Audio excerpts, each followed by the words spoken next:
Tem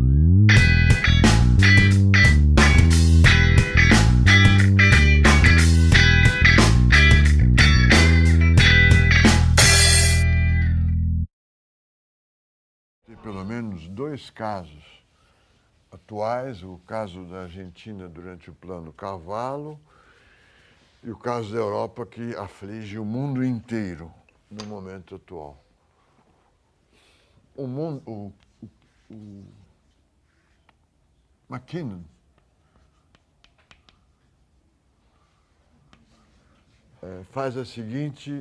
propõe o seguinte critério. Antes disso, o McKinnon é um economista era pelo menos da Universidade de Stanford, e que foi um dos autores, ou foi um autor relevante na proposta de liberalização financeira. Ele se situava entre os economistas que achavam a globalização financeira um movimento positivo. Aqui ele está discutindo outro assunto e num período muito anterior, está escrevendo em aproximadamente 63. Ele fala, vamos considerar que uma economia produza 3 produtos. Os produtos são classificados em 3 grupos. Exportáveis, produza e consuma, né? Importáveis e não comerciáveis.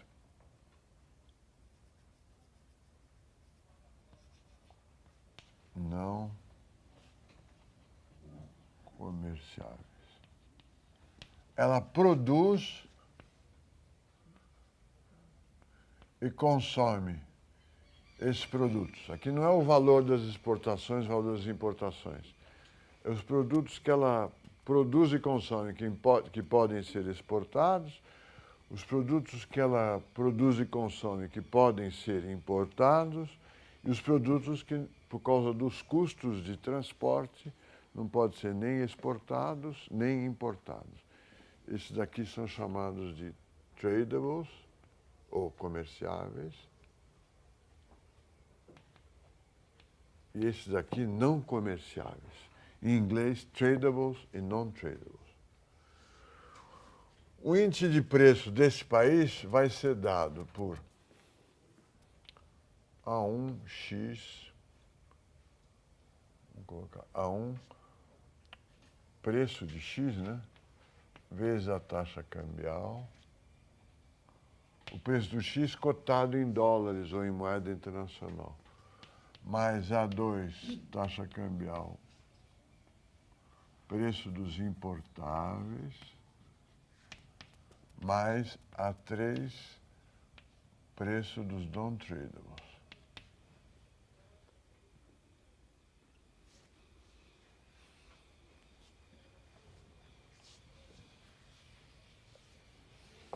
Para que se tenha uma moeda nacional,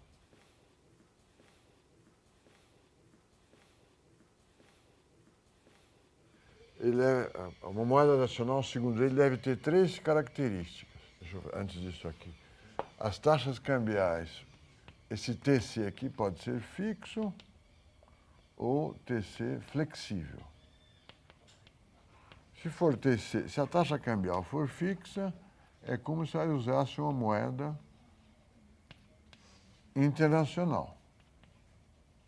Mas se usasse o dólar. Tá certo? Se a taxa de câmbio for fixa, enquanto ela permanecer fixa, e conversível em moeda em dólar, se ela for fixa, a moeda nacional é igual à moeda americana ou europeia. Se a taxa cambial do Brasil fosse fixa, R$1 por $1, e se todos acreditassem que ela permaneceria fixa, e se o governo fizesse tudo para que ela permanecesse fixa, o real e o dólar seriam moedas equivalentes. Tá certo? É o plano Cavalo. Aí tem as questões legais. Pode usar dentro do país? Não pode. Pode aceitar a moeda internacional como depósito dentro do país ou não pode? Posso fazer pagamentos em dólar dentro do país ou não pode? São questões legais que mudam a natureza do problema. Mas ele supõe, se a taxa cambial for fixa, você está usando a moeda internacional. Se for variável, você não está. A pergunta de uma moeda de uma região ter uma moeda própria ou não é equivalente à pergunta: essa região deve ter uma taxa de câmbio fixa ou flexível com relação às outras regiões? Tá? Se um bandeirante for igual a um Lampião, igual a uma Brasília, é como se fosse tudo igual a R$1. É a possibilidade de essas taxas cambiais, o Bandeirantes, a Brasília e o Farroupilha, variarem, é que faz com que existam moedas diferentes. Tá certo? Então ele vai estudar se essas taxas cambiais devem ser fixas ou flexíveis, levando em conta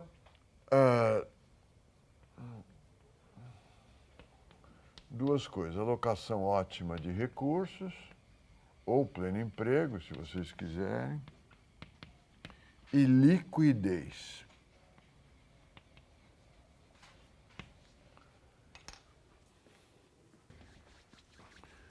Se for uma região, se esse país aqui é representado por que tem um índice de preço apresentado nessa forma, se for uma região muito pequena, um país exportador de alguns produtos agrícolas e que importa todo o resto, uma república de banana, ela exporta banana e importa todo o resto, a moeda nacional, e se esse país quiser ter uma moeda nacional, ou seja, uma moeda que tem taxa de câmbio flutuante com relação às outras moedas do mundo, esta moeda vai ter muito pouca liquidez. Por quê? Então, eu não quero ofender nenhum país, um país pequeno, exportador de banana, fala assim: eu vou ter taxa cambial flexível, vou criar uma moeda nacional, uma banana, que é um nome aí até ilustrativo. Uma banana é a moeda nacional e a taxa banana-dólar vai ser determinada pelo mercado. Qual a liquidez da banana? Vai ser muito baixa a liquidez. Por quê? A liquidez é a capacidade que você tem de trocar alguma coisa por um preço fixo imediatamente por outra. A banana só vai poder comprar produtos nacionais com preço fixo, que são bananas. Então ela representa poder de comprar bananas.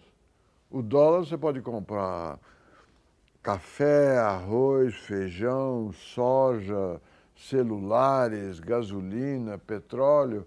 Então a liquidez da banana vai ser muito baixa. Em termos dessa fórmula, a taxa se esse país produtor de bananas usasse uma taxa de câmbio flexível, e essa aqui é o nível geral de preços da banana, da moeda banana, isso aqui ia variar em função da oferta e demanda de bananas. Ia subir e ia cair. Só os non-tradables, os não comerciáveis, é que teriam preço fixo em termos de banana. Tá certo? Então, o nível geral de preço da moeda banana, com taxas de câmbio flexíveis, seria instável. Por isso que a moeda teria pouca liquidez. Uma boa safra de banana, a moeda vale mais. Uma má safra de banana, a moeda vale menos.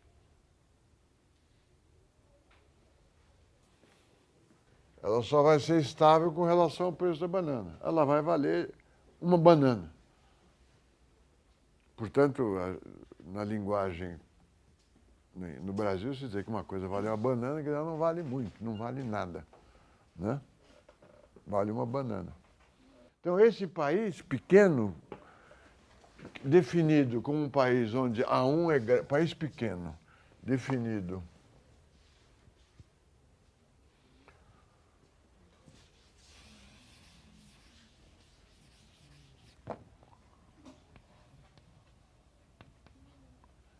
é definido como um país onde A1 e A2 mais A2 são muito grandes, é alto. Esse país devia usar uma taxa de câmbio fixa para ter uma moeda com liquidez.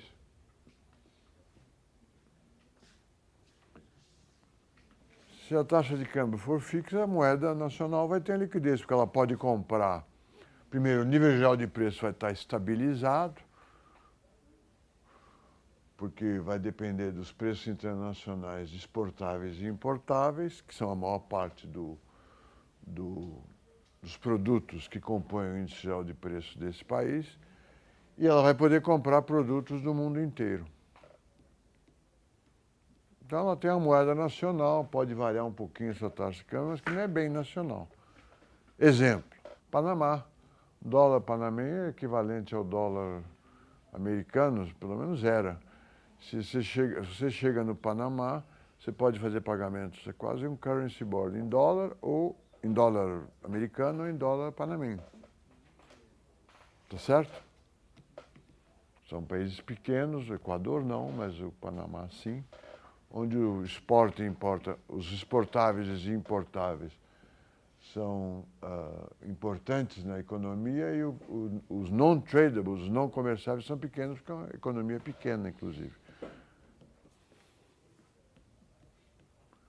Existem outros exemplos. Talvez no passado o Canadá tinha uma taxa de câmbio próxima à taxa cambial americana. Dólar canadense, lá atrás, e dólar americano. Elas flutuavam, mas muito pouco, uma acompanha a outra. Mão de obra está aqui, ó, non-tradable. A maior parte da mão de obra de um país não muda de região ou de país com muita flexibilidade. Tá certo? O maior componente dos non-tradables é o salário. Talvez em Portugal as coisas estejam muito caras quando convertidas em euro, porque Portugal está numa situação, estou chutando, mas ela está com uma taxa cambial muito barata. O euro para Portugal, a taxa do euro-dólar para Portugal é muito, como é que se fala? Muito valorizada. Se Portugal estivesse sozinho no mundo, na Europa, e trabalhasse com escudos novamente, vamos dizer, um euro é $1. Para Portugal, um euro é $1, a moeda nacional é €1. Se ela saísse do euro e fosse trabalhar com escudos, talvez fosse 10 escudos, $1. Aí você, vindo do exterior, você diz, puxa, como as coisas estão baratas em Portugal. Porque você compraria com $1, você compraria 10 euros. Se a taxa cambial fosse flexível, você teria gente indo para Portugal. Com taxa de câmbio comum a toda a região, os preços, os salários de Portugal estão muito altos. Por isso que as coisas estão caras. A solução para Portugal, para a Grécia, para a Espanha, para a Itália seria, vamos dizer, se tivesse uma taxa flexível, ou seja, saísse do euro, aí essas moedas seriam desvalorizadas. E elas deixariam de ter déficit no balanço de pagamentos e passariam a ter equilíbrio ou superávit. Deixariam de ficar caras aos olhos dos estrangeiros.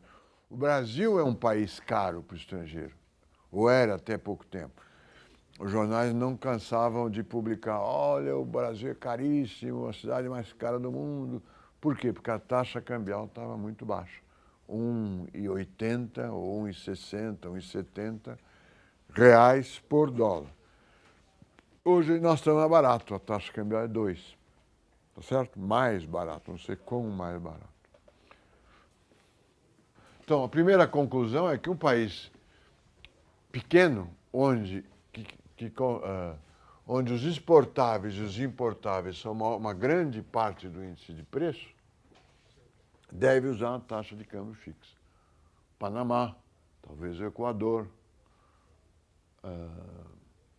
outros países da América Central, para que a sua moeda seja líquida e tenha um valor estável, supondo-se que o mundo não tenha inflação e que esses preços aqui no mundo, né, isso aqui é preço em dólar, não esteja explodindo. Tá claro? Se tiver uma hiperinflação no mundo inteiro, menos no Brasil, ou menos no Panamá, é bom que o Panamá use taxas de câmbio flutuantes para se proteger da hiperinflação do mundo. Tá certo? É um caso inimaginável, ou pelo menos até agora. Né? Então, o Panamá deve usar taxas de câmbio fixas. É a primeira conclusão. Um país como o Brasil, Canadá, Estados Unidos, a Rússia, a Austrália, deveriam usar taxas de câmbio flutuantes. Porque a participação dos tradables no índice de preço é pequena. São país grande, não é só grande territorialmente, é grande porque ele produz muitos non-tradables. O que quer dizer produz muitos non-tradables? O peso da mão de obra na produção de exportáveis, importáveis e não peso é muito grande. Tá certo? Então você terá uma moeda de valor estável se ela tiver grudada, se o seu preço tiver sensível ao preço dos serviços não comerciáveis, ou seja, ao salário nacional. Então, o Brasil deveria ter taxa de câmbio flexível, os Estados Unidos taxa de câmbio flexível, o Canadá, um país grande, a Austrália, Nova Zelândia, a China e assim por diante. E os países pequenos deveriam ter preços, taxas cambiais fixas. Um país produtor de petróleo, a sua moeda vai valer petróleo, que é quase outra moeda, não tem problema, tá bom. Né? O de banana é que vai ter dificuldade. A moeda do país exportador de petróleo vai oscilar com o preço do petróleo, mas é sempre petróleo, é um produto de consumo generalizado no mundo inteiro. Bom, então essa é a primeira regra, a primeira conclusão. País onde a participação dos non-tradables é pequena, deve usar uma taxa de câmbio fixa. Uma segunda conclusão importante, e hoje talvez com a globalização financeira menos importante, mas ainda importante, é o seguinte: a moeda de um país subdesenvolvido, emergente, é menos líquida que a moeda de um país desenvolvido. Por quê? Porque a moeda do país subdesenvolvido compra uma gama de produtos menos diversificada ou menos complexa que a moeda de um país desenvolvido. Portanto, ele conclui, é o mesmo autor que vai falar sobre liberalização financeira em 1970, que ele está escrevendo em 1963, que os países subdesenvolvidos devem sim ter controles na movimentação de capital, porque a sua moeda é menos preferida, menos líquida que a moeda dos países desenvolvidos. No padrão ouro, a ideia é que todas as moedas deveriam ter taxas cambiais fixas e, portanto, serem conversíveis umas nas outras, o que facilitaria o comércio internacional. É contrário a essa. Por quê? Porque na teoria no regime de padrão ouro, a ideia é que o desemprego é um fenômeno individual, que o mercado deve funcionar livremente, que a política monetária não deve ser ativa. Aqui nós estamos preocupados com emprego e desemprego, inflação e desemprego. Esse é um texto de 1963. Essa é uma observação. A outra observação importante para nós nesse curso de moeda é que o McKinnon está procurando desenhar ou estudar o que é moeda, desenhar a moeda de forma que os preços sejam, o nível geral de preço seja estável. Está discutindo a região monetária ótima. Como? Fazendo que o nível geral de preço seja estável. O que é a novidade aí com relação ao padrão ouro ou à teoria quantitativa da moeda? são irmãs, teoria quantitativa e monetarista. Qual a diferença?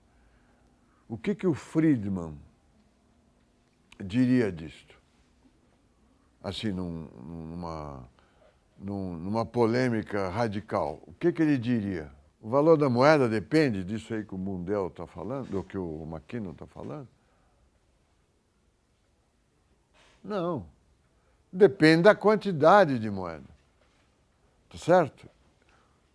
O Friedman, não sei se ele falaria isso para uma economia aberta, mas a teoria quantitativa da moeda afirma o seguinte: o preço da moeda depende da quantidade de moeda.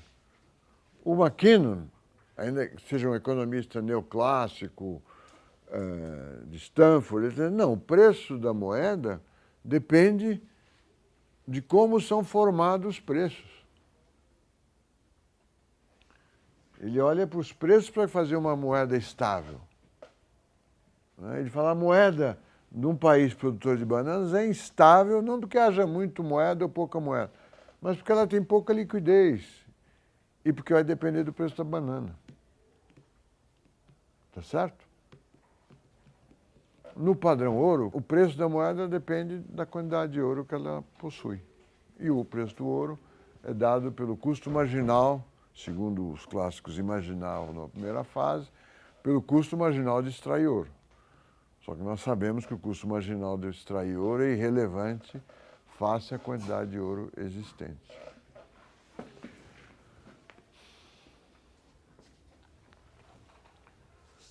Então, as conclusões. País pequeno, taxa de câmbio fixa e moeda de país LDC, né? Less Developed Country, menos líquida que moeda de Developed Countries, LDC and DC. Portanto, os LDCs, nós podemos usar controles de capital, deveríamos usar controles de capital, como sempre usamos. Hoje a movimentação de dinheiro entre real e outras moedas do mundo é permitida, é fácil, mas ainda existem restrições, muito pequenas, mas existem.